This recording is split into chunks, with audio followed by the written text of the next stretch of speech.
What can be great home exercises to work on balance? I just started a virtual workout, but when my heart rate elevates, I get lots of head pain. I have had a tree fall on my head. So, elevated heart rate causing an increase in concussion symptoms can be a few different things.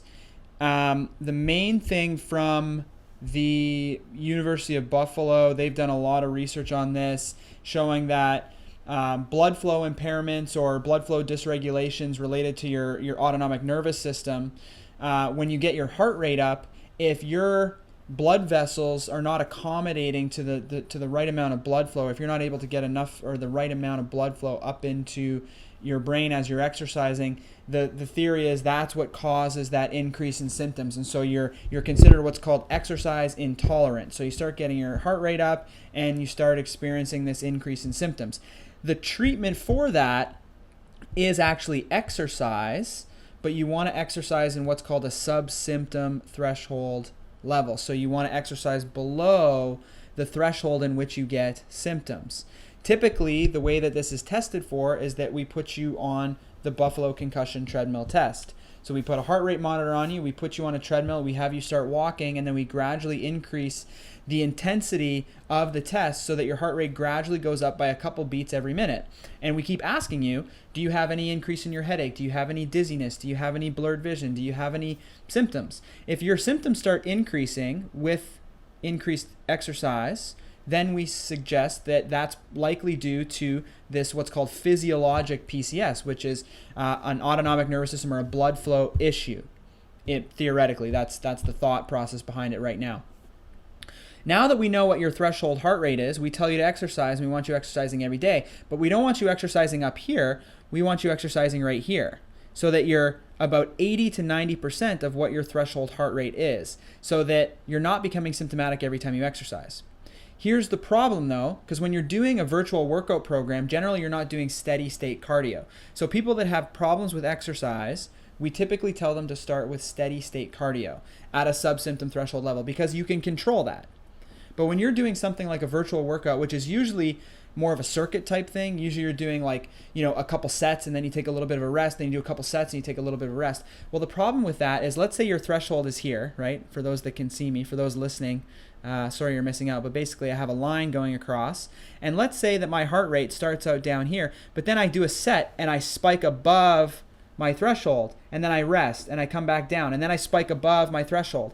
So in that period, you're actually going above that threshold, whereas in a steady state, you can get up to that level and just maintain it and hold it and hold it and hold it, so you're not going above it. So if you're getting symptomatic with exercise, generally the idea is start lower with steady state cardio. Right now, I would normally say go get a treadmill test from somebody who does treadmill testing, like a complete concussion management clinic or something like that. But everybody's closed, so you can't do that. So what I would say right now in the meantime is start low, okay? Just go for a walk, find that pace, and then if that's fine, the next day try going a little bit higher, and then find that pace, and then go a little bit higher, and then find that pace. If you want, you can even get a heart rate monitor, a Fitbit or something to try and find a heart rate, and then try to keep yourself at that heart rate for 20 to 30 minutes and see how you do.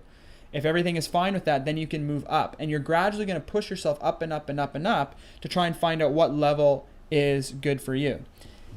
The other thing that this could be is issues with your visual system, with your vestibular system, or with your neck, right? If your workout program now has things like burpees and push-ups and different things where you're moving your head in different directions and spinning or, doing standing jumping and things like that, that can activate, your visual system up and down. It can activate your vestibular system side to side. Or what also could happen is you might be jamming up your neck. So a lot of times headaches that are post-concussion headaches are actually neck headaches. You have neck tension that develops as a result of the injury, and that starts to refer pain up into your head. Like right now, I have this left-sided kind of frontal headache, and it gets worse when I put my hand here, but it's actually coming from back here, because whenever I put pressure on the front of my forehead, my neck counterbalances that, and it tries to react and stiffen up when I put my hand on my forehead, and then I feel the pain start back here and come right over the top of my forehead. So when you're doing things like burpees and up and down and turning your head side to side, you might actually just have a tight neck that's starting to get irritated and aggravated, and that might be the cause of your head pain. So what I would say is go away from the virtual workout program, start doing just steady state stuff like walking outside and whatever else, socially distancing, of course, getting your heart rate up gradually over time. So go out one day and say, I'm going to stay here at 110 beats a minute, and then I'm going to go up to 115, and then next day I'm going to go to 120, and the next day I'm going to go 125. Find the balance that works for you, and then do steady state for a while at that level or slightly below. Like let's say 125 was too high. Go back down to 120 or even 115, and then stay there for a week, and then try again at 125 or even 130 and see how you do, and then pull back slightly from that. And you're gradually going to be able to do more and more and more.